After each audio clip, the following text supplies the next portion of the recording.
그 관세를 이제 국가가 매길 때 뭐 게트 2조가 있어서 그 나라가 이렇게 양호한 관세율이 맥시멈 부과할 수 있는 이제 레이시기 때문에 그걸 넘지 않는 범위 내에서는 뭐 차별적이지 않게 얼마든지 부과할 수 있다고 했어요. 그러니까 그래서 각국의 그 국내 이제 또 관세법이나 이런 게 있기 때문에 그 양어 세율이나 이런 것들이 국내법으로 이렇게 정해져 있기 때문에 그 국내 이제 관세가 어떻게 적용되느냐 하는 걸 좀 샘플을 보여주기 위해서 이 화면을 보면 이제 소주 같은 경우에 잠깐만 제가 술 얘기를 해서 좀 그렇긴 한데 2208 90 4000 그래서 10단위로 이제 분류가 되면서 그 기본 세율 30% 뭐 그렇게 되어 있어요. 오른쪽에 뭐 탄력 양호 관세율이 이렇게 있는 경우도 있고 뭐 없는 경우도 있고 그래서 저게 도대체 무슨 말이냐 하는 걸 여러분이 좀 이해를 해야 되는데 좀 더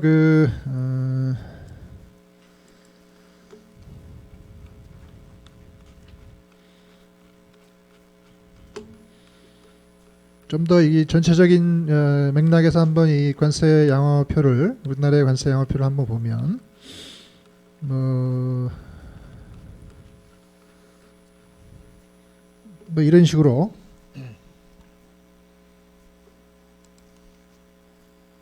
뭐 이런 식으로 돼 있어요. 그래서 뭐 세 번이 있고 이렇게 분명히 있고 뭐 기본 세율, 뭐 양호 기준 세율, 뭐 1916년도 양호 관세, 뭐 시장 접근 세율, 뭐 최빈 특혜 관세, 뭐 국제 협력 관세, 탄력 관세, 뭐 이래 가지고 굉장히 복잡한데 도대체 이게 뭐냐 하는 걸 이제 이해할 필요가 있는데 그 양어 기준 세율, 양어 기준 세율, 요게 우리가 그 한국의 양어표, 그 WTO 양어표에 보면은 베이스 레이트 라인이 있었죠. 그 베이스 레이트를 말하는 거예요. 그래서 우루과이 라운드가 시작되기 전에 그 평균 86년, 88년까지 3개년간의 그 평균 그 기본이 되는 그 관세, 그게 이제 양어 기준 세율을 말하는 거고, 그다음에 그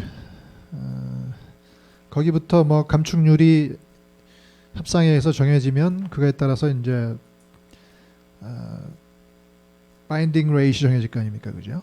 그래서 30%면 30% 이렇게 감축을 해야 된다고 보면 그 마지막 10년 동안 이행을 했을 때 마지막 의무를 지닌 그 레이스를 이제 바인딩 레이시라고 그러고, 그게 그 뭐 10년이면 뭐 10년이 지난 상황에서 이렇게 그 나라가 어느 정도의 컨세션 레이트의 부담을 지느냐 하는 게 이제 정해지겠죠. 근데 그게 국내 그 양어표에는 이제 해마다 이렇게 업데이트되면서 연도별로 이렇게 나오기 때문에 이거는 1916년도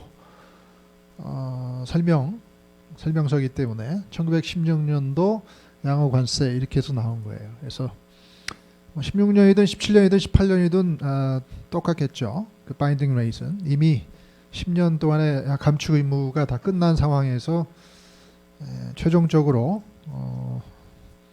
컨세션 레이트를 말하는 거니까 그 뒤로는 계속 고정이 된다고 그랬죠. 새로운 협상에 타결되지 않는 한. 그러니까 최종 바인딩 레이트를 여기서 말하고 있는 거예요. 그래서 그 협정상에 이제 기준이 되는 그 과거의 베이스 레이트하고 최종적으로 컨세션 레이트에 부담을 지는 그 바인딩 레이트 두 개가 이렇게 표시가 되고, 기본 세율이라고 말하고 있는 요거는 이제 말이 좀 여기도 기준이란 말이 있고 여기도 기본이란 말이 있어서 헷갈리긴 하는데 요 기준 세율이란 말이 결국은 기본 세율이란 말이 이게 이제 실행관세예요. 그래서 applied rate 실행관세.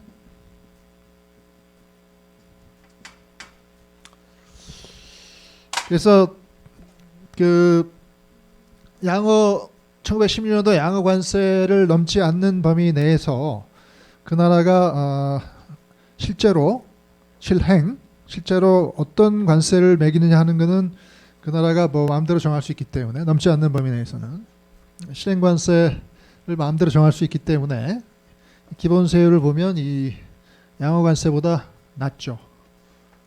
어떤 경우는 같을 수 있고 어떤 경우는 굉장히 많이 낮을 수도 있고 어떤 경우는 기본 세율을 이렇게 제로로 해서 완전히 시행관세를 적용하지 않는 경우도 있고 하기 때문에 그 나라가 이 제품은 수입이 필요하다 이렇게 보면은 관세를 완전히 기본 세율을 제로로 해서 쉽게 들어오게 할 수도 있는 거고 뭐 국내 산업의 보호가 좀 필요하다 이렇게 생각이 되면은 그 1916년도 양화 관세율 그까지 완전히 이빠이로 풀리 적용해서 기본 세율을 정할 수도 있는 거고 그래서 그 양화 관세율을 범위 넘지 않는 범위 내에서 기본 세율을 이제 국내법으로 정해서 그거를 이제 실행시키는 거죠. 그래서 시행관세라는 거예요. 그래서 우리가 이제 국제법에서 말하는 양화 관세와 이제 시행관세의 구별이 양화관세라는 것은 그 협정상에 이렇게 스케줄에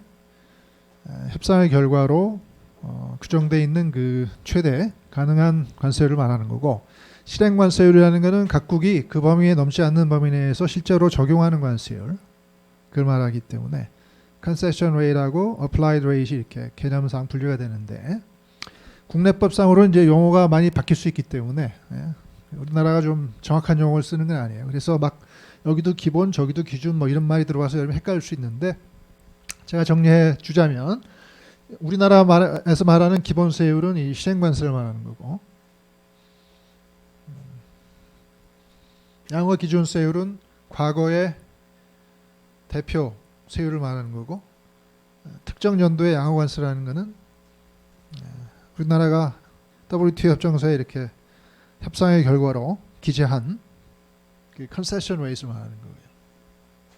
그래서 조금씩 헷갈릴 수 있는데 아무튼 국내적으로는 이 기본 세율을 이제 어플라이 하는 거예요. 그래서 여러분이 뭐 한국으로 뭐 이런 제품을 수입할 때 한국 정부가 얼마나 관세를 적용할까 궁금하면은 기본 세율을 보면 돼요. 그래서 이만큼을 적용하고 있구나, 이만큼을 적용하고 있구나. 근데 그 기본 세율이 저렇게 됐더라도 뭐 내년이 되면 한국 정부가 뭐 기본 세율을 올릴 수도 있겠죠. 2017년은 기본 세율을 좀 올릴 수도 있어요. 좀 떨어뜨릴 수도 있고.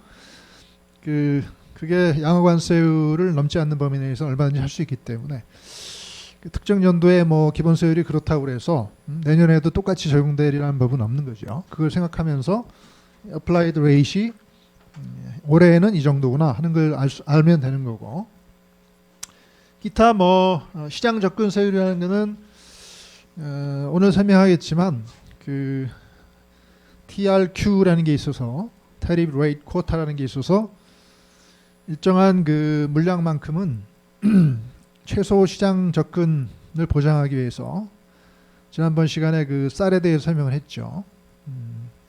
최소 미니멈 마켓 액세스를 보장하기 위해서 일정한 양만큼은 굉장히 낮은 관세율로 수입을 허용하고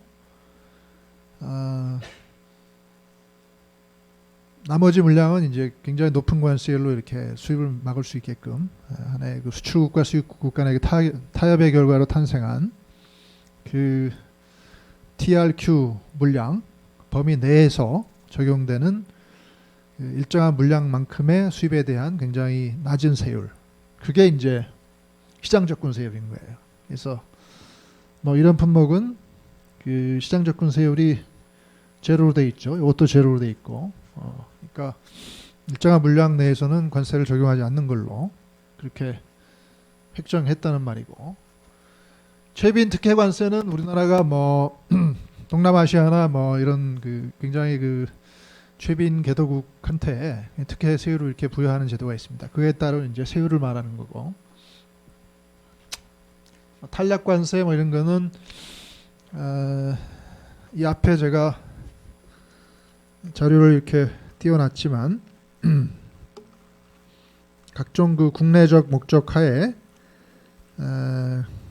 기본 세율보다 낮거나 또는 높게 그 추가적으로 이 관세를 이렇게 부과할 수 있는 그런 제도들이 있습니다. 여기 보면은 뭐 할당 관세, 조정 관세, 뭐 계절 관세, 긴급 관세, 편입 관세, 그래가지고 여러 그 domestic policy purpose로 어떤 관세를 이렇게 왔다 갔다 하면서 조정하면서 이렇게 관세를 부과할 수 있도록 관계 법령들이 있기 때문에 그에 따라서 이렇게 관세를 이렇게 가감하기도 합니다. 그러니까 기본 세율이 있더라도 거기에 이렇게 탄력적으로 그걸 좀 높이기도 하고 낮추기도 하고, 법에서 정한 일정한 사유가 있으면, 예를 들면 뭐 물가가 좀 불안한다든지 그러면 뭐 관세율을 좀 조정하고, 국내 그 일시적으로 좀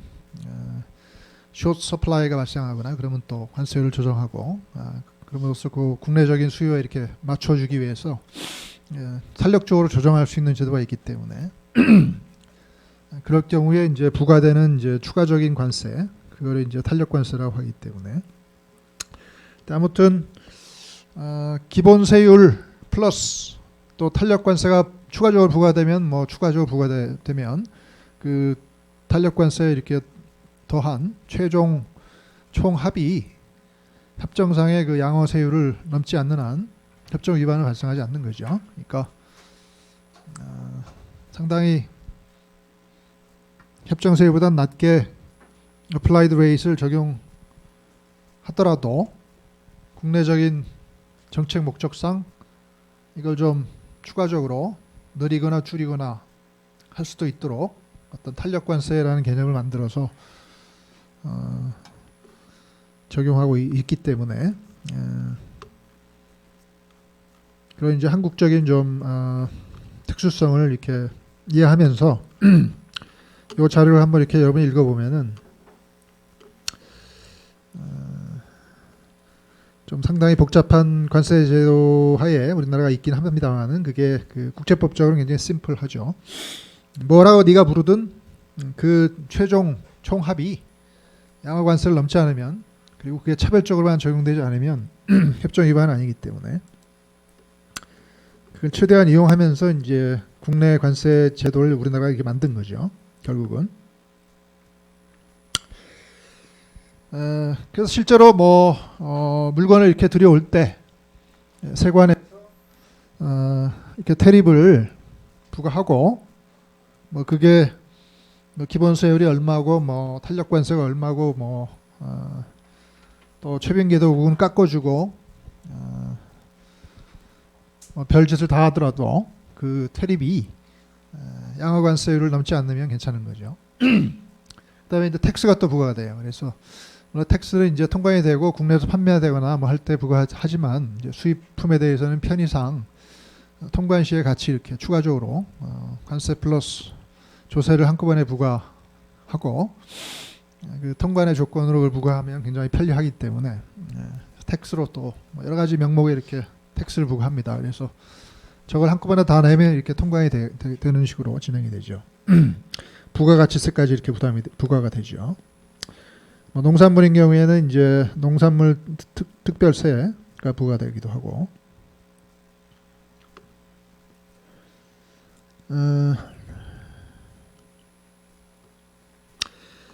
그 농산물에 대해서는 지난 시간에도 좀 설명을 했습니다만은 한 학생이 또 이메일도 보내오고 질문했길래 제가 좀 더 자세하게 설명할 필요를 느끼는데요. 농업협정 4조를 설명을 했었죠. 농업협정 이제 4조를 보면 4조를 한번 보세요. 4조에 1항이 있고 이제 2항이 이렇게 있는데 1항은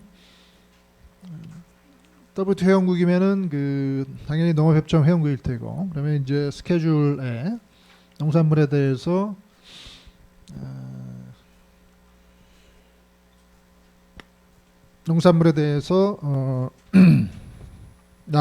관세 양호의 결과물을 스케줄에 이렇게 표시를 해야 되고,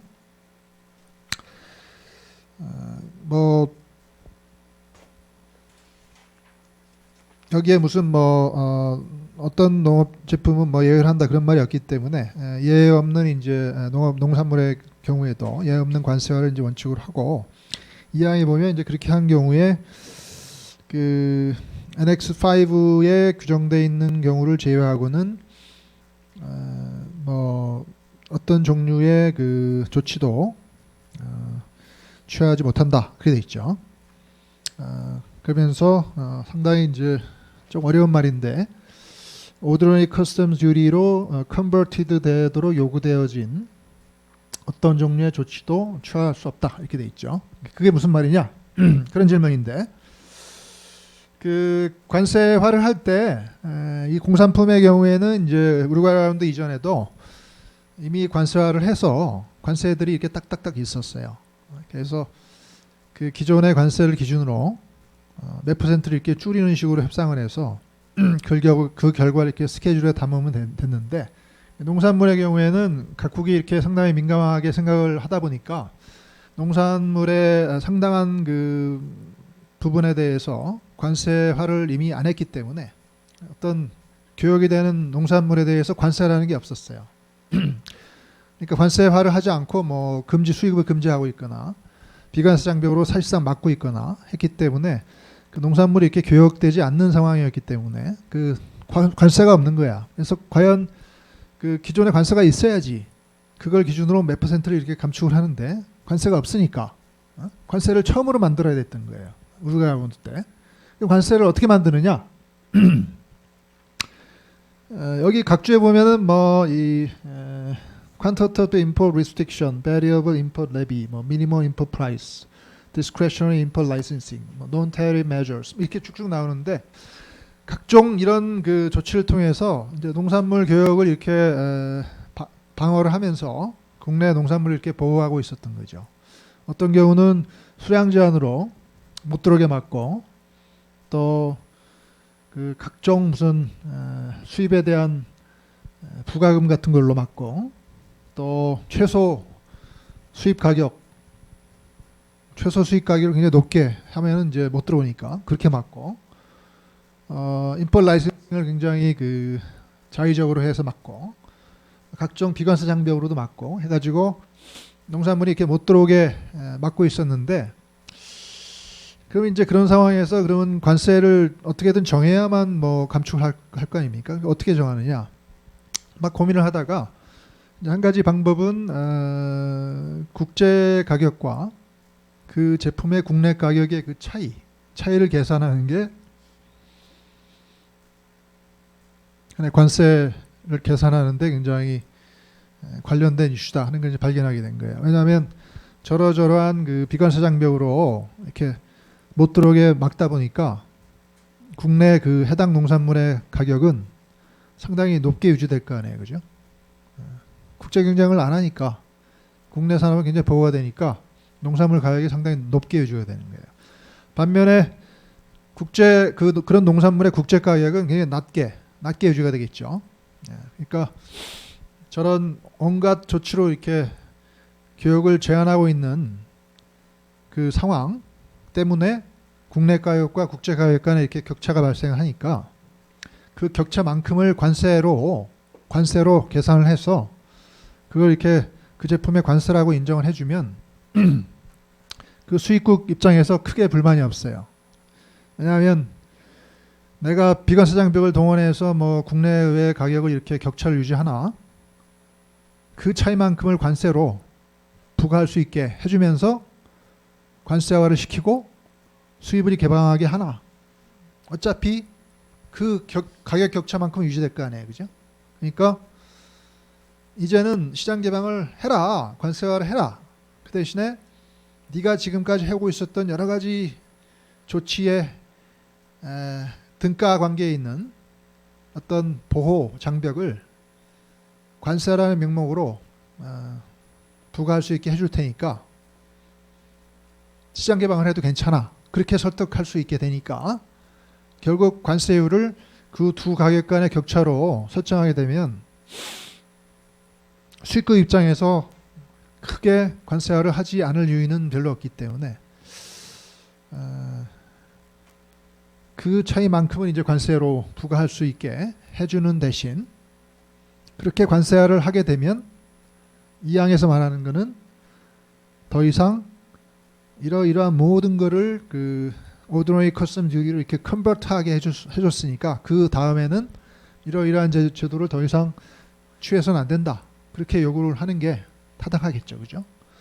내가 이미 그런 보호가치 있는 여러 가지 그 제도를 한꺼번에 이렇게 해가지고 관세 장벽으로 만들었는데 또다시 그런 비관세 장벽을 계속 유지할 수 있거나 새로 도입할 수 있게 한다면 그건 이중의 보호를 허용하는 거죠. 그러니까 수입국에 너무 관대한 제도가 되겠죠. 그러니까 한번 관세 장벽을 만들었으면 더 이상 그 ordinary custom duty로 이렇게 컨버트 하게끔 사용된 그 비관세 장벽은 더 이상 취할 수 없게 하는 게 타당하기 때문에 이 항이 이렇게 탄생한 거예요. 그래서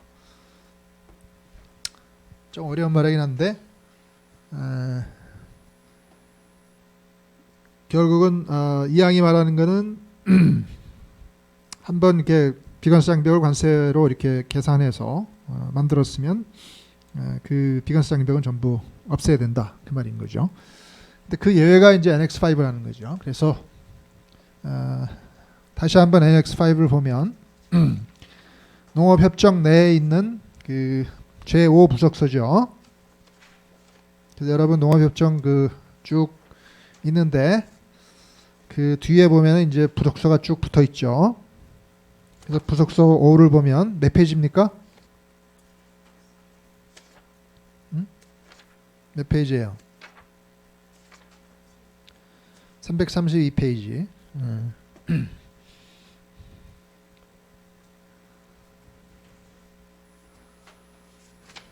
그건 부속서 5의 이제 첨부고 329페이지에 그죠? 부속서 5가 NX5가 붙어 있죠. 그래서 부속서 5에 섹션 A와 섹션 B가 있는데 그 섹션 A에 보면 any agricultural primary agricultural product인데 다음 조건을 충족하는 경우는 그 1항에 D 같은 데 보면은 그 회원국의 스케줄에 ST라는 심볼로 그걸 이렇게 designate 하게 되면 그리고 E에 보면 A, B, C, D, E에 보면 minimum access opportunities를 국내 domestic consumption의 그 4%까지 보장을 하고 매년 0.8 0.8%라고 했죠. increase 0.8%씩 이렇게 increase 해나가게 되면 그런 품목을 이제 특별 취급을 할 수 있도록 허용한 거죠. 그래서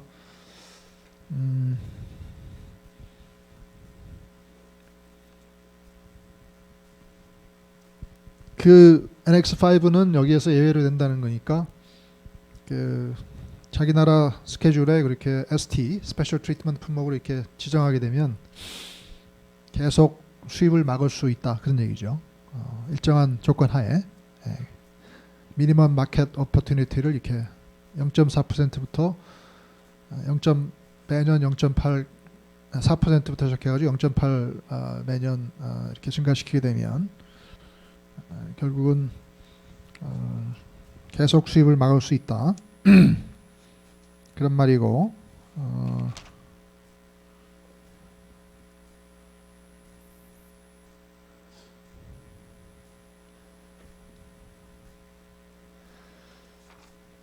그래서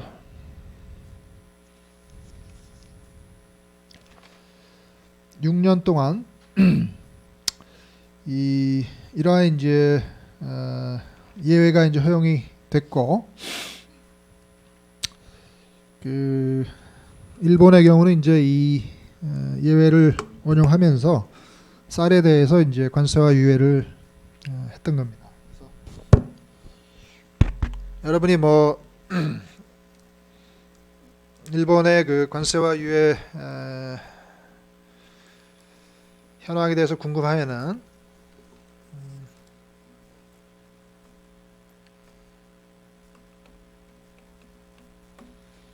WTO 홈페이지에 이렇게 가서 홈페이지를 제가 찾는 방법을 제가 알려 드릴게요. 굉장히 유용한 이제 그 섹션이 뭐냐면 WTO 멤버십이에요. WTO 멤버십 가면은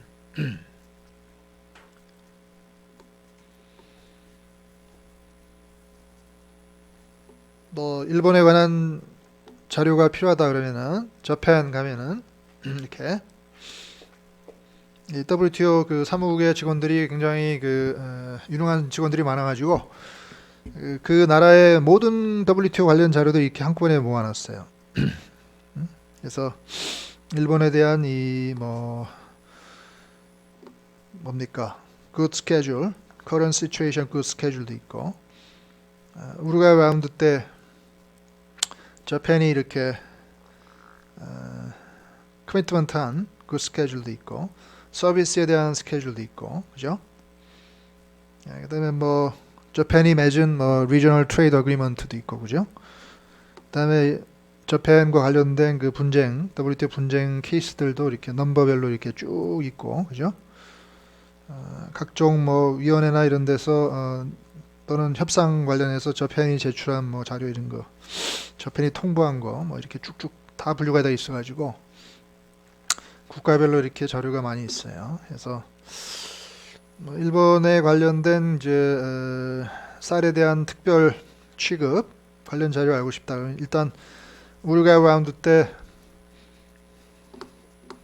저펜의 그 양화표를 봐야 되겠죠. 그럼 이렇게 딱 나와요. 그래서 농산물 부분을 보면 글자가 좀 작긴 한데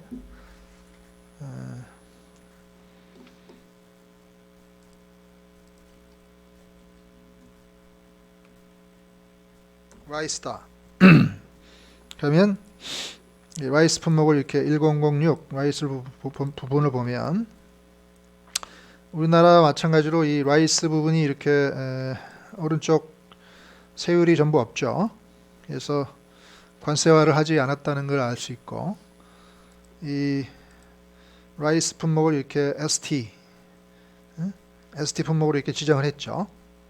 그래서 저펜이 라이스는 특별 취급 품목으로 이렇게 인디케이트 했다 한 품목이구나 이렇게 여러분이 읽을 수 있고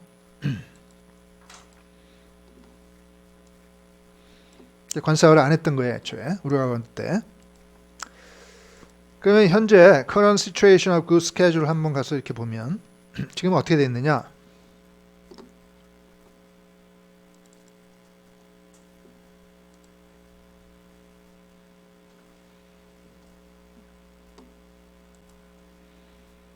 그동안 우리가 라운드 때 그 스케줄 이후로 뭐 이러이러한 여러 그 뭡니까 rectification, modification to schedule 이루어졌었죠. 여기 이렇게 쭉 있었어요. 많이 있었죠. 근데 지금 우리가 찾아보려고 하는 거는 이제 AOA, 농업협정의 NX5에 관련된 자료죠.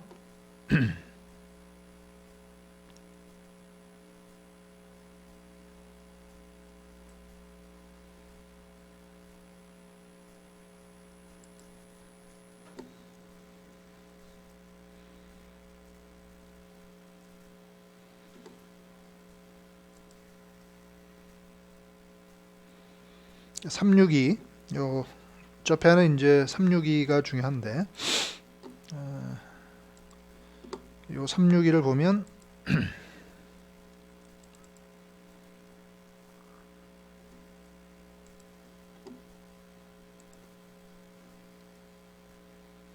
문서가 좀 두 개나 있는데 위에 걸 먼저 볼까? 보면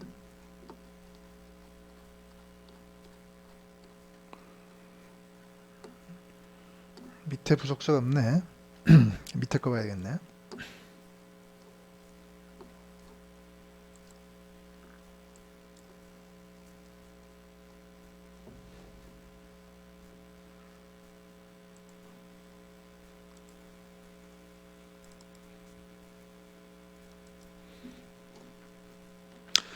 (2000년도 11월) 달에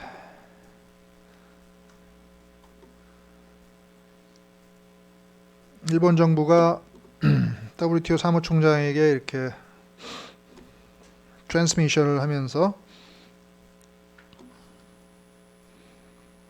자기 나라 이렇게 스케줄에 대해서 모디피케이션과 렉티피케이션을 했다는 것을 이렇게 보고를 했죠. 근데 그게 이렇게 서티파이 됐다고 그러죠. 어떻게 서티파이 됐냐?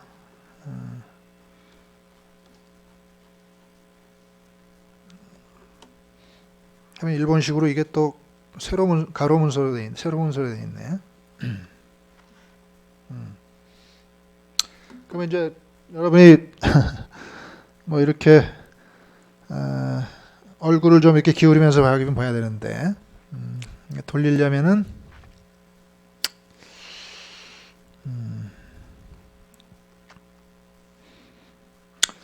뭐 집에 가서 얼굴을 돌려서 보시고요. 제가 핵심만 설명해 드리면은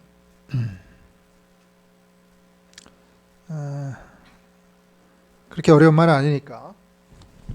여기 보면은 이제 라이스가 여기 제품들이 나오죠. 라이스들이 비로소 저렇게 숫자가 베이스 레이트과 바인딩 레이트이 드디어 표시가 되는 거죠. 그래서 과거에는 없었는데, 그래서 베이스 레이트는 뭐 402yen per 킬로그램이고 바인딩 레이트는 341yen per 킬로그램 이렇게 돼 있죠. 그래서 그 관세를 가격에 비례한 그 몇 퍼센트로 이렇게 설정하는 걸 우리가 이제 종가세라고 그러고, 그렇게 하지 않고 종량세로 할 수도 있어요. 그래서 뭐 수입 가격이 아니고 수입 가격의 5%, 10%, 5%, 10% 관세, 그걸 우리가 ad valorem 테립이라고 그러고 종가세죠. 가격에 비례한 테립이죠. ad valorem 테립이고, 종량세로 할 수도 있어요. 양에 비례한, 그래서 그 specific 테립이라고 그래요. specific 테립이라고 그래요. 그래서 가격이 뭐 비싸건 싸건 상관없이 1kg이면 341yen 그렇게 할 수 있어요. 그렇게 되면 비싼 거나 싼 거나 전부 1kg당 이제 341엔이니까 그걸 이제 종량세 형태로 부과할 수도 있는데, specific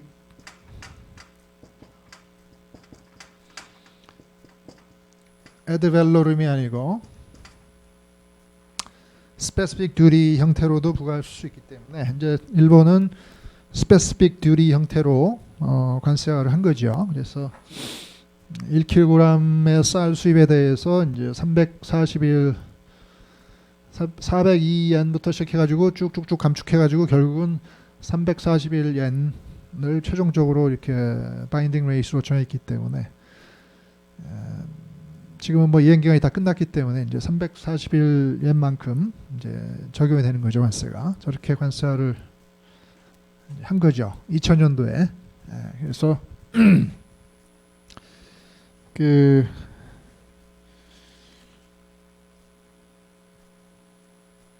원래는 6년간 그 유예를 할 수 있었는데 선진국이니까 접해하는.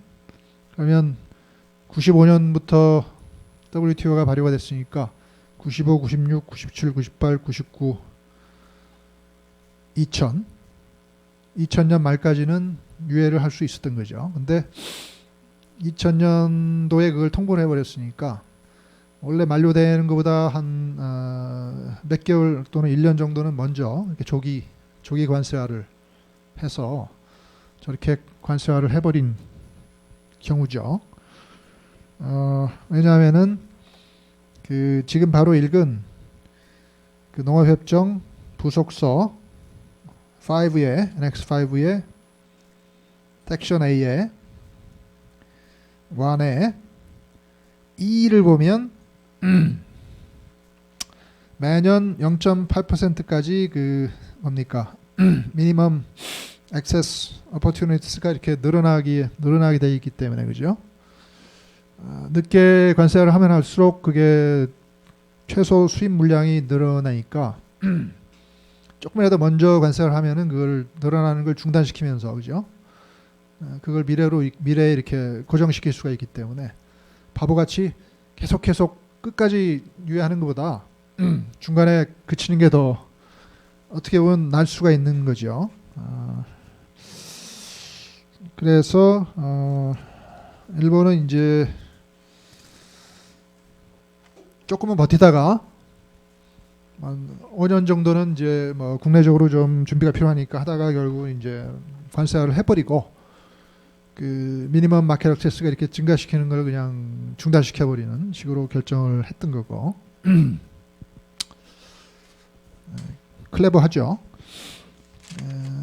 우리나라는 지난번 시간에 우리가 이미 봤다시피 우리나라는 개도국이기 때문에 섹션 B가 원용이 돼서 섹션 B의 그 패러그래프 7을 보면 그 패러그래프 1과 다른 점이 거기 developing country member 이런 말이 나오죠. 그러니까 그 개도국인 경우는 섹션 7이 원용 가능하다는 거예요. developing country member에 관한 조항이니까 원용이 가능하죠.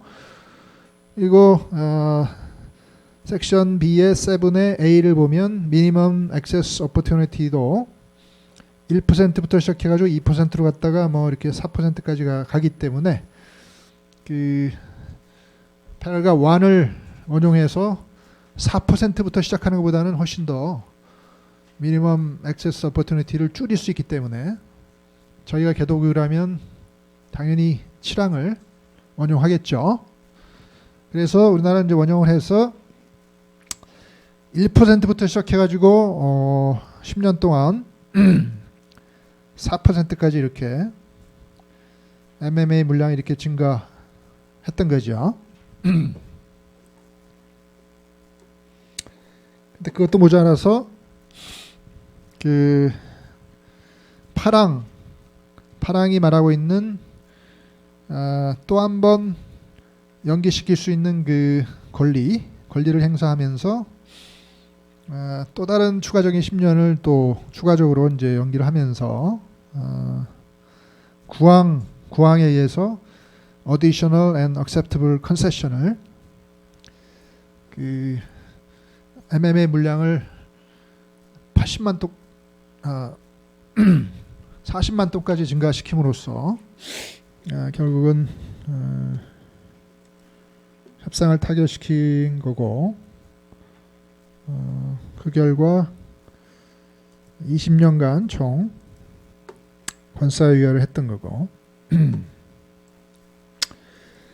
근데도 더 연기할 수 있다는 뭐 그런 뭐라고 할까요? 좀 약간 좀 통상법적이지 않은 해석 그런 것도 막 난무하고 뭐 이러면서 이제 서로 막 치고받다가 결국은 그렇게 할 수 없다는 정부의 결정에 의해서 2014년 말에 드디어 관세화를 할 수밖에 없었고, 그러면은 이제 4조 2항에 의해서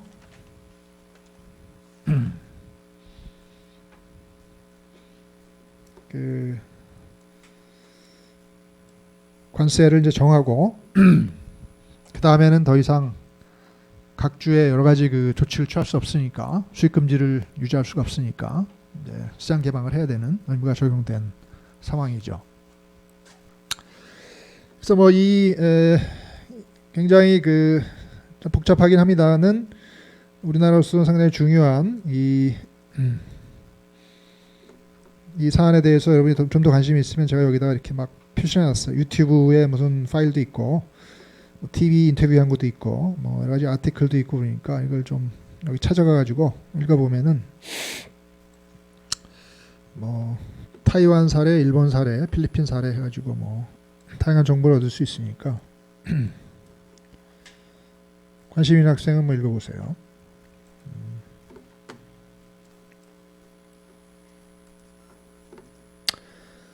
혹시 뭐 한국의 쌀 관세에 대해서 질문 있습니까?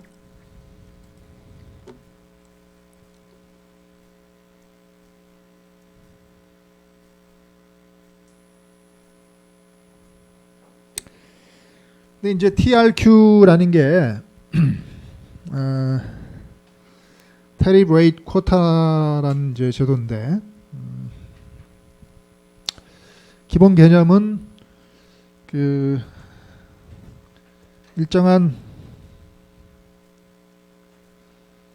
물량을 정해서 1000톤이면 1000톤 이렇게 정해서 그 1000톤 내로 수입되는 그 물량에 대해서는 10%의 굉장히 낮은 관세를 부과하고, 그 이상 수입되는 물량에 대해서는 이렇게 80%의 관세를 부과하는 그런 이중 관세 제도를 이제 만든 건데, 그 정해진 물량 이내로 들어오는 수입 물량을 인쿼타 수입 물량이라고 그러고, 그 이상 들어오는 물량을 이제 아웃 오브 쿼타 수입 물량이라고 하는데, 인쿼타로 들어온 물량은 굉장히 낮은 관세로 들어오고, 아웃 오브 쿼타로 들어오는 물량은 원래 양호 관세로 들어와야 되니까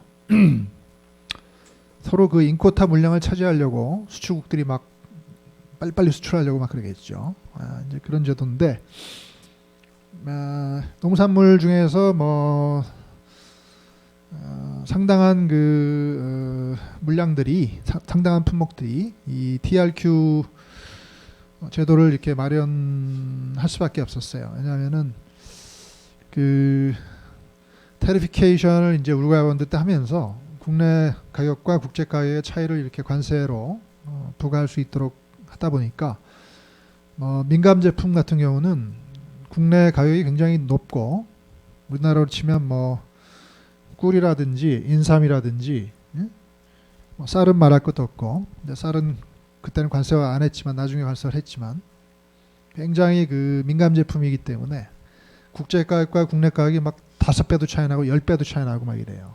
그래서 굉장히 높은 관세율을 이제 적용하게 되니까 수출국들 입장에서는 뭐 국내 가격과 국제 가격 이렇게 관세로 만드는 거는 뭐 크게 불만은 없지만, 뭐 그렇게 높은 관세율을 적용하게 되면 이제 수출 기회가 너무 차단이 되니까 최소한의 어떤 시장 접근 권한은 좀 너희들이 허용을 해 달라라고 얘기를 하면서, 그 국내 가격과 국제 가격의 차이를 관세화로 허용하는 대신 미니멈 마켓 액세스는 우리한테 보장을 해달라, 그렇게 이제 협상을 하면서 그 두 나라 간의 이해관계 합치에 의해서 그게 오케이가 된 거예요. 그래서 대개 관세율이 굉장히 높은 제품은 그 MMA 미니멈 마켓 액세스 물량이 이렇게 따라 붙게 돼 있어요. 그래서 관세율 표에 보면은 TRQ 물량이 이렇게 딱딱 정해져 있는 품목이 상당히 있어요.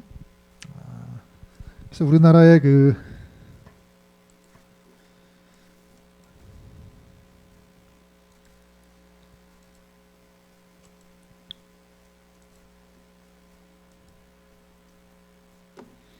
우리나라의 관세율표를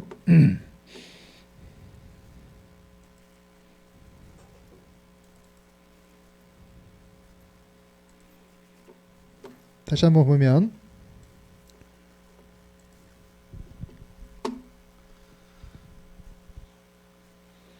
이 섹션 1A에 이렇게 테립이 기본적으로 이렇게 규정돼 있고, 그 섹션 1B에 보면은 이렇게 테리 쿼타 이렇게 써 있어서 그 각 품목별로 이렇게 품목별로 오른쪽에 보면은 이렇게 이니셜 쿼타, 그다음에 파이널 쿼타 이렇게 해서 뭐 물량이 일정한 그 볼륨이 이렇게 딱 써 있어요. 그래서 뭐 카우라든지 이렇게 써 있고, 뭐 스와인, 뭐 허니 여기 버터, 뭐 실크웜 에그, 포테이토, 뭐 프루트, 빈, 뭐 체스넛, 오렌지, 진저, 뭐 라이, 뭐 발리 해가지고 우리가 메이즈 뭐 이런 거, 라이스는 나중에 이렇게 생긴 거고. 그래서 라이스도 지난번에 설명했듯이 부속사 오해에서 처음에 1%부터 시작해가지고 나중에 20만 톤까지 증가했다가 다시 한번 추가 관세하는 바람에 이제 40만 톤까지 나중에 추가했다 그랬죠. 그런 게 다 MMA 개념이고, 그 일정한 물량을 정해서 그 안에 들어오는 제품에 대해서는 원래 관세보다 이제 낮은 관세율을 이렇게 적용하기로 그렇게 합의한 겁니다. 낮은 관세율이 여기 표시가 되어 있어요. 그래서 밀크 카우 같은 경우는 640마리 이내로 들어오는 거는 여기 테리프 레이시 제로로 되어 있죠. 그죠? 그리고 밀크 파우더 같은 경우는 344 메트릭 톤 이내로 들어오는 거는 이제 40% 관세가 이렇게 적용되어 있어요. 그래서 이 원래 이 베이스 레이트와 바운드 레이트 개념하고 이 테리 쿼타하고를 이렇게 컴바인해서 이걸 이해를 해야 되는데 이게 좀 복잡해요. 학부 수준이지만 전체적으로 확실하게 그 상국대백에서 이걸 이해해야 되기 때문에 제가 이걸 종합적으로 설명을 하는 건데, 뭐 이런 식으로 한 그 품목만 집어서 그 Annex 1A하고 이제 Annex Section 1A, 1B를 이렇게 같이 이렇게 합쳐서 한번 이해해 봅시다. 편의상에 제가 이렇게 보면 이래요. 그 관세율 자체는 23.7부터 시작해서 그죠? 18%까지 이렇게 개도국이니까 10년 동안 감축한다 그랬죠. 그게 여기 쓰여 있고, 또 테리코타라는 게 붙어 있는 품목이 상당히 있어서 그거는 이제 섹션 1B에 있기 때문에 동일 품목일 경우에 퓨어 브리딩 스와인의 경우에 0103, 10, 0000 이 품목의 경우는 양쪽 다 이렇게 기재가 되어 있으니까 여러분이 그 품목은 이제 두 가지를 다 이렇게 보면서 그걸 이해해야 된다는 거예요. 하나만 보면 안 되는 거예요. 그래서 이게 쿼타가 붙어 있는 품목은 밑에 이렇게 보면 이니셜 쿼타가 1100마리인데 관세율은 제로고, 파이널 쿼타는 1850마리인데 관세율은 제로다. 그럼 이게 도대체 무슨 말이냐 하는 게 이제 이해해야 되는데, 그 10년 동안 그 처음에는 1100마리부터 시작해가지고 1850마리까지 그 인쿼타 수입 물량을 이렇게 늘려야 되는 거예요. 우리나라가 늘리도록 허용해야 되는 거예요. 점점 늘려야 되겠죠. 근데 그 물량 내로 들어오는 거는 이제 관세를 면제해 줘야 된다는 거예요. 근데 그 물량 이외로 들어오는 물량은 아웃 오브 쿼타 물량이니까 몇 프로를 적용해야 돼요? 몇 프로? 위로 가는 거죠, 위에. 첫 해는 23.10%고 10년 차에는 18% 적용한다는 거예요. 그러니까 그 중간에 프로포셔널하게 늘리도록 우리나라 그 또 가야 되겠네. 이 관세 양화표 자체에서 어떻게 늘리는지는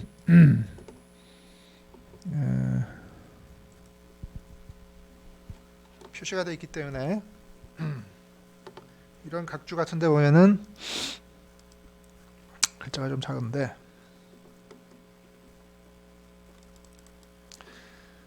여기 뭐 expansion of tariff and tariff quota provided in section 1 shall be implemented in equal annual installment 이렇게 돼 있죠. 그러니까 매년 동일한 물량으로 이렇게 이행을 해야 되기 때문에 expansion을 그러니까 결국 그 비례적으로 늘리라는 얘기죠. 그러니까 테리프의 경우는 비례적으로 줄이고 쿼타의 경우에는 비례적으로 늘리라는 얘기죠. 그러니까 각주와 그거를 잘 읽어보면 거기다 쓰여 있어요. 그러니까 비례적으로 늘리라는 얘기니까 시행 첫 해인 1995년도에는 그 라이브 스완에 대해서 한국이 어떻게 되겠어요? 1100마리까지 들어오는 거는 관세를 면제해주고, 그죠? 1111마리부터 들어오는 거는 23.7%를 부과하고, 그죠? 네. 그 다음에 1996년도는 어떻게 되겠어요? 2년 차에는 요거보다 관세를 좀 더 줄이고, 그지? 한 0.7 정도 주면 되겠네, 그죠? 요거는 1110부터 1850이니까 그걸 차이를 10으로 나누면 얼마큼 늘려야 되는지 알겠죠? 그래서 그 물량 내로 들어오는 거는 관세 면제시켜주고 그 물량 이외로 들어오는 거는 23% 정도를 부과하고 그 다음에는 또 그렇게 하고 해서 마지막 해에는 10년 차에는 2004년도가 되겠죠. 그때는 1850마리까지는 관세 면제해주고 1851마리부터는 18%를 적용하라는 얘기예요. 네. 그런 얘기니까 여러분이 뭐 한국으로 저 물건을 수입해 들어올 때 언제 들어가면 인코타 물량이 얼마라는 걸 알 수 있죠. 그럼 빨리 그 물량 내로 수입하도록 열심히 빨리빨리 해가지고 그 물량을 차지해야 되겠죠. 안 그렇게 되면은 아웃 오브 코타 듀리를 맞게 되니까 엄청난 손해가 발생하겠죠. 관세 면제 받는 것보다. 그러니까 어느 시기에 얼만큼을 들어갈지를 정책 결정을 할 때 그 수입국의 그 관세표를 보고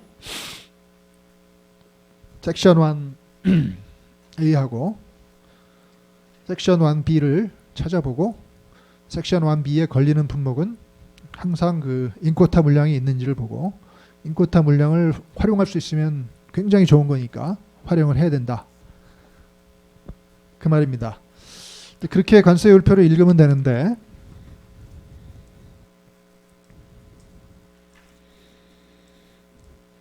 좀 복잡한 듯 하지만 별로 어려운 말은 아니에요. 그죠? 그래서 뭐 일본 같은 경우도 저 편이죠. 이렇게 기본 관세율을 이제 확인을 하고, 그죠? 제품의 그 HS 코드 넘버를 먼저 확인하고 이거다 그러면은 기본 관세율을 확인하고 양화 관세율을 확인하고 일본이 뭐 선진국이니까 6년 동안 감축하기로 돼 있다는 걸 확인하고 혹시 이 품목이 그 여기서 그치는 게 아니고 여기 테리코타 품목인지 아닌지를 보고 기면은 인코타 품목에 해당되도록 빨리빨리 서둘러서 수입을 해 들어와야 된다. 그 말입니다.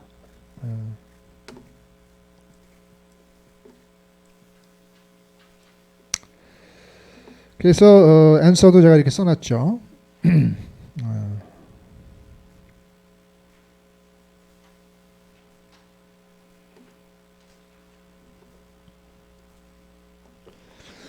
그래서 우리나라의 굉장히 민간 품목은 이렇게 비프 같은 경우도 굉장히 높은 양호관세를 우리가 이제 부과할 수 있게 되고 진생 같은 경우는 레드 진생 같은 경우는 754% 이렇게 되고 지금 쌀도 20년 동안 유예했다가 지금 관세를 하면서 513%로 있죠. 높은 관세를 우리가 매길 수 있게 되고 근데 이제 관세를 이렇게 양호 협상을 할 때 굉장히 조심해야 되는 게 이 갈릭 분쟁을 보면 우리가 알 수 있는데 한중 간에 이 갈릭 디스퓨트가 있었어요. 그래서 우리나라가 이제 우루과이 라운드 때 이 fresh or chilled 갈릭은 360%로 양호를 했고 프로즌 갈릭이나 비니거 갈릭은 이제 27%, 36% 이렇게 되니까 굉장히 그 프레쉬 갈릭에 비해서 굉장히 관세가 낮죠. 근데 중국이나 이런 데서 이제 갈릭을 만들어서 갈릭을 만든다기보다는 생산해서 그 비니거로 만들어 가지고죠. 여러분 그 뭡니까? 뭐라 그러죠? 장이라고 그러는가? 장아찌 비슷하게 하여튼 간장에 이렇게 졸여 가지고죠. 들어오면 그게 이제 비니거 갈릭이 되는 거죠. 그래놓고 한국에 들어와서 그걸 싹 씻어내면 약간 맛은 좀 냄새가 남아 있겠지만 프레시 갈릭이나 크게 차이가 안 날 수 있으니까 그죠? 그러면 이제 40%, 36% 들어와서 360%를 피해갈 수 있는 거예요. 시장에 또 팔 수도 있는 거고. 또 프로즌 해가지고 들어와서 해동시키 되니까 27%로 들어올 수도 있고. 근데 그런 걸 생각을 못 하고 애초에 이제 저런 차이를 우리가 두면서 협상을 했기 때문에 실제로 양을 해놓고 보니까 그런 식으로 막 갈릭이 들어오는 거예요. 시중에 막 팔리니까 이제 국내 갈릭 농가들이 막 아우성치게 되고 이 360%가 별로 필요가 없게 되는 거예요. 이틀로 다 들어오니까. 그런 생각을 못했던 거죠. 그래서 마늘 농가들이 막 무너지게 생기고 그래서 이제 우리나라가 이 세이프가드를 취했어요. 그래서 나중에 배우겠지만 수입이 급증하면 이제 세이프가드로 막을 수 있는데 근데 이제 중국이 또 가만히 있겠어요. 그때는 중국이 WTO 가입하려고 막 움직임을 이제 하는 마지막 해였는데 아직 회원국은 아니었지만 회원국도 아닌데 또 중국이 회원국인데도 지금 우리나라한테 보복을 하는데 회원국이 아니었던 시절이니까 얼마나 보복을 무지막지하게 했겠어요. 그래서 갈릭에 대해서 세이프가드를 풀지 않으면 이제 우리나라 휴대폰 중국 수출에 대해서 수입 금지를 하겠다 그렇게 해가지고 우리나라 휴대폰이 중국에 못 들어갔었어요 한동안. 그러니까 갈릭 조금 그걸 어떻게 하려고 하다가 우리 휴대폰이 그냥 대중국 수출이 안 돼 버리니까 정부가 어쩔 수 없어서 협상을 해서 세이프가드를 푸는 걸 조건으로 이제 휴대폰을 중국이 막는 걸 또 철회하고 그렇게 해서 엄청난 이제 뉴스에도 막 나오고 이러면서 마늘 농가들은 또 막 난리치고 이래가지고 이제 굉장히 이제 시끄러웠는데 한동안 이 관세 분류를 하거나 관세를 정할 때 그런 관계를 좀 잘해서 그걸 미리미리 막아야 되는데 그게 쉽지가 않습니다. 제품이 이렇게 대체 제품인 경우가 많기 때문에 그래서 관세 분류나 그 관세 양호 협상이 굉장히 쉬운 일이 아니다. 그걸 보여주는 케이스입니다.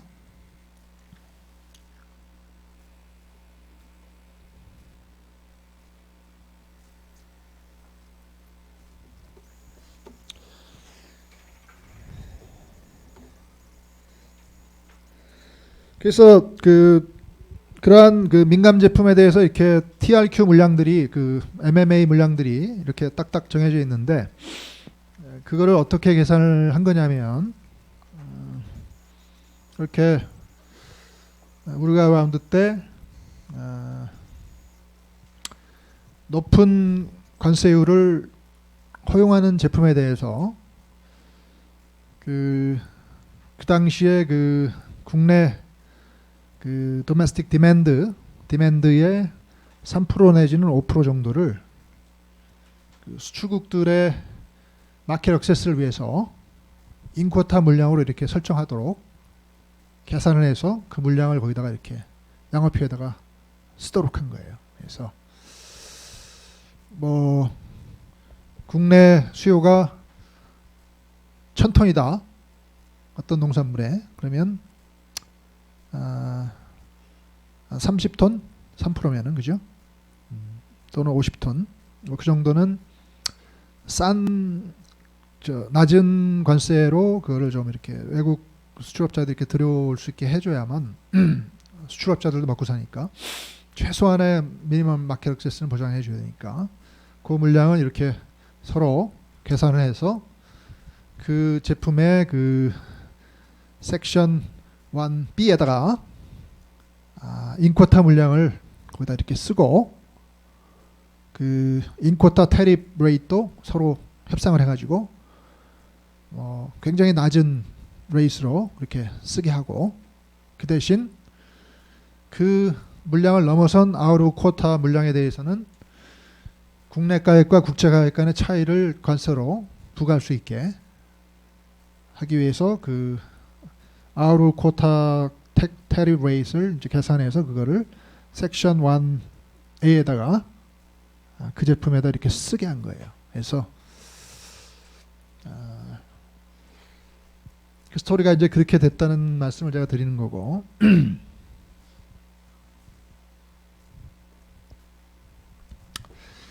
근데 이제 그래서 여러분이 그 관세율표를 보면 농산물의 경우에 그 섹션 1A에 있는 그 테립 레이시 결국은 그렇게 계산된 거구나 하는 걸 이제 느낄 수 있고 인쿼타 물량도 섹션 1B에 저 개념을 적용해서 그렇게 쓰여졌구나 하는 걸 느낄 수 있는데 그 다음에 이제 여러분이 이제 궁금해할 수 있는 거는 그러면은 그 인쿼타 물량을 어떻게 배분해야 되는 거냐고예요. 어떻게 배분해야 되느냐 이거예요.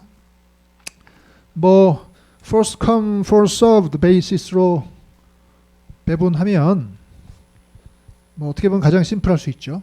먼저 들여오는 놈한테 그냥 인쿼타 물량을 배분해 주게 되면 굉장히 낮은 관세로 들어오게 하면 그거 하나의 페어한 방법인 것 같고 그죠? 근데 반드시 뭐 그 방법만 있는 건 아니고 왜냐하면은 먼저 들여오는 놈이 그걸 차지한다 그렇게 돼버리면은 가까운 데 있는 놈이 장땡일 수 있잖아요. 그러니까 그것만 페어한 거냐 도대체 어떻게 배분하는 게 정당한 거냐 그 문제가 이제 문제될 수 있기 때문에 그동안 뭐 여러 가지 그 방법으로 이렇게 배분을 해요. 옥셔닝을 할 수 있어요. 그래서 옥션을 해가지고 전부 옥션에 참여해 그래가지고 뭐 손들기 해가지고 뭐 수입 조건이 좋은 사람한테 이렇게 낙찰시킬 수도 있고 여러 가지 방법이 있는 거고 국내 수요를 조사를 해서 뭐 한국 사람들은 이러이러한 콩을 좋아해 이런 종류의 뭐 쌀을 좋아해 그러면은 그 쌀을 이렇게 입찰하는 사람한테 그 낙찰시킬 수도 있는 거고 여러 가지 방법으로 하는 게 더 페어하다 그런 주장도 있을 수 있고 또 히스토리얼 데이터를 가지고 과거에 많이 수출했던 사람은 좀 더 많이 배분해주고 과거에 조금 수출했던 나라나 업자는 조금 배분해주고 원래부터 뭐 별로 수출하지도 않은 그 나라나 업자한테 그 굉장히 많이 배분해주면 그 소화도 못할 거 아니에요. 그러니까 히스토리컬 트레이드 볼륨을 기준으로 그걸 딱딱딱 배분해주는 게 페어하다 뭐 그런 얘기도 나올 수 있고 프로듀서 그룹에 줄 수도 있어요.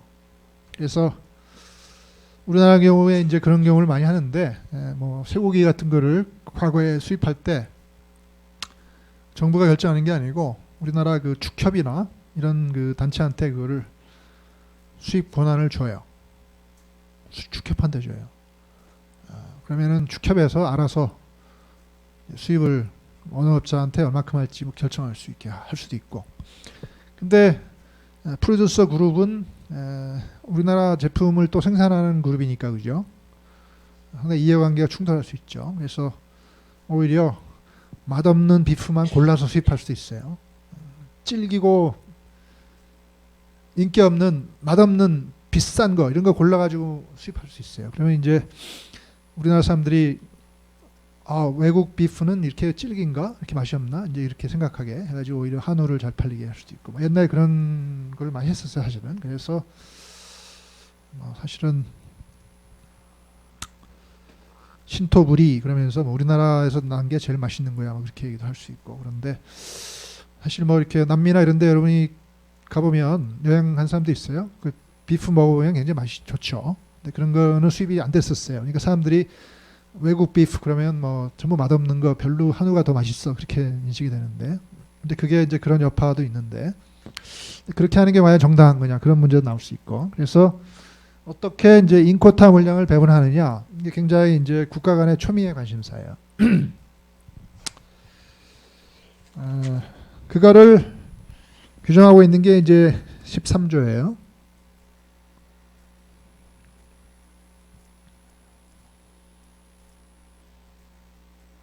개트 13조.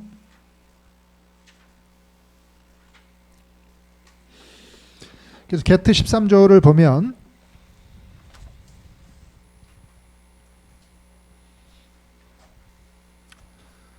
굉장히 이제 복잡한 조항인데 이것도 기본적으로는 total amount of permitted import를 shall be fixed and notice must be given 이렇게 돼 있죠. 그래서 그 수입하는 TRQ의 총 물량을 미리 이렇게 딱 획정을 해가지고 그걸 이렇게 공고를 해야 되고,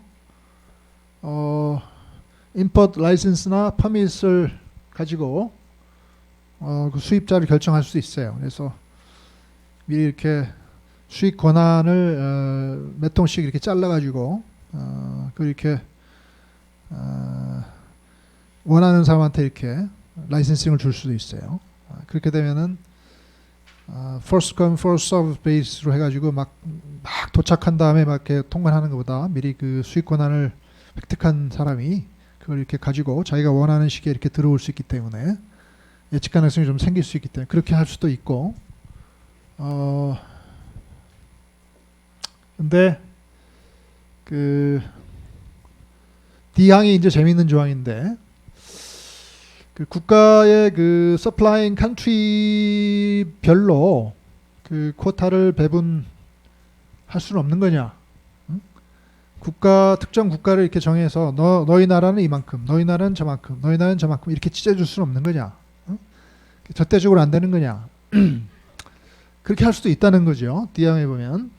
왜냐하면 in case in which a quota is allocated among supplying country 이렇게 말하니까 그렇게 되는 경우에는 이렇게 돼야 된다. 그러니까 조건하에 그건 가능하다는 거죠. 어떤 조건이냐 하는 게 중요한데 먼저 그 seek agreement라고 돼 있죠. 그래서 이해관계가 있는 나라들 간에 그 합의를 도출해야 돼요. 그래서 substantial interest가 있는 나라 이렇게 합의를 도출해야 돼요. 그래서 우리나라가 쌀의 쿼터다. 쌀 40만 톤을 해마다 수입해야 되는데 쿼터를 어떻게 배분해야 되느냐? 응? 그냥 총량만 정해놓고 먼저 오는 놈이 다 맘이야. 그렇게 할 수도 있고 D처럼 국가 간에 그걸 배분할 수도 있어요. 그렇게 되면은 이해관계에 있는 나라들 간에 합의를 도출해야 돼요. 그러니까 쌀을 수출하는 나라들이 중국, 호주, 태국, 베트남, 인도, 그죠? 이집트 상당히 있잖아요. 그런 나라 중에서 어떤 나라가 이제 substantial interest가 있느냐, 그걸 어떻게 해석하느냐 문제가 나오고, 합의를 도출하는데 합의가 성립이 안 될 경우가 많겠죠. 왜냐면 중국 같은 경우는 자기가 싸게 생산할 수 있으니까 나는 그거 필요 없어. 나는 그냥 first come first serve로 할래. 예? 가까우니까. 그래서 합의를 오케이 안 할 수도 있잖아요. 그죠? 그 베트남 같은 경우도 워낙 가격 경쟁력이 있으니까 그 원하지 않을 수도 있고. 근데 미국이나 뭐 호주나 이런 나라는 노동력이 상당히 비싸니까 상대적으로 차라리 국가 간에 배분해 이렇게 나올 수도 있고. 그래서 합의가 성립되지 않는 경우는 이제 여기 이전 기간의 그 대표 기간 동안의 그 수출 실적별로 그 배분할 수 있다 이렇게 돼 있기 때문에 그 나라가 옛날에 얼만큼 쌀을 수출해 왔느냐 그 실적을 보고 이제 딱딱 보고 이제 배분을 하는데 쌀 같은 경우는 우리나라가 수입한 적이 없었죠. 그러니까 수출 실적을 뭐 계산하려고 해도 계산하기가 상당히 힘들고 해가지고 저 조항은 굉장히 앞으로 우리가 쌀의 그 TRQ를 배분하는데 굉장히 문제성이 있는 조항입니다. 이 얘기는 중요한 얘기이기 때문에 다음 시간에 좀 계속하기로 하겠습니다. 게트 13조, 11조, 12조 그 위주로 좀 더 정리를 할 거니까 여러분 그걸 읽어보시면 됩니다. 그리고 요 EC 폴트리 케이스 이런 거